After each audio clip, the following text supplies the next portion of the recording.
Okay guys, what I'm doing is I'm putting together a video to help you on the questions that I've just set you.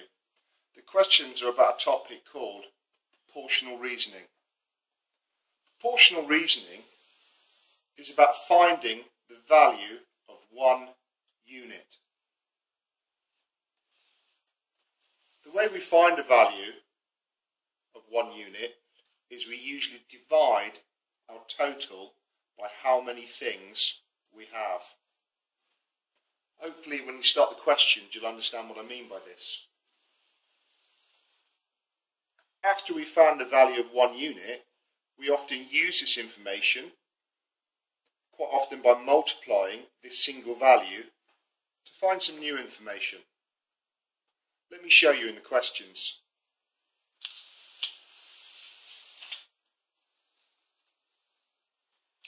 In this first question, we are told that 30 matches weigh 45 grams. What we're then asked is to find the value of 40 matches. Look at the way I use different colours to pick out the information. Think about how useful it would be to find the weight of one match and how we could use that information to then find 40. In question 2,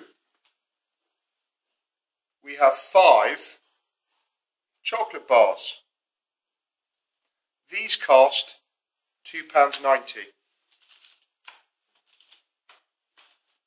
And remember, that's £2.90 for 5. We're asked to find the cost of 9 chocolate bars. Think how useful it would be if you knew the cost of just one. In question 3, we are told that 8 men can chop down 18 trees in one day. And we're asked, how many trees can 20 men chop down?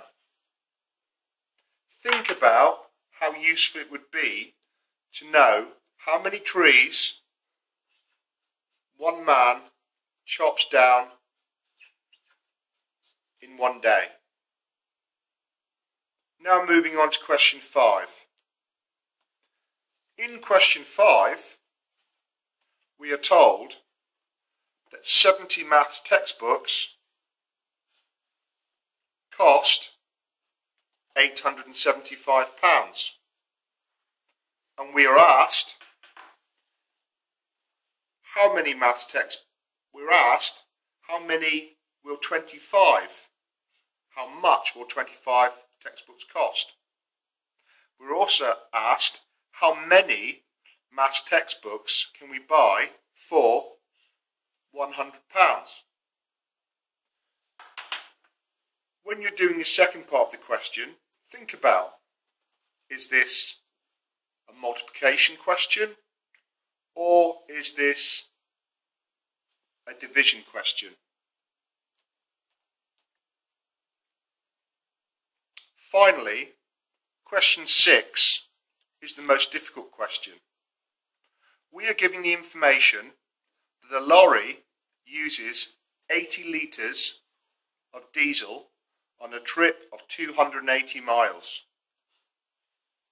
And we're asked, how much diesel would the same lorry use on a trip of 196 miles?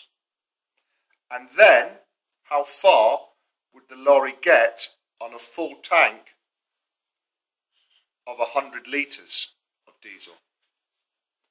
The way I suggest you tackle this question is by using a table. In my table, I have a row for miles and a row for litres. This looks like the type of tables you've used before with ratio, and actually it is quite similar. We know that 280 miles uses 80 litres. We have to find out how many litres we'd need to go 196 miles, and also how many miles would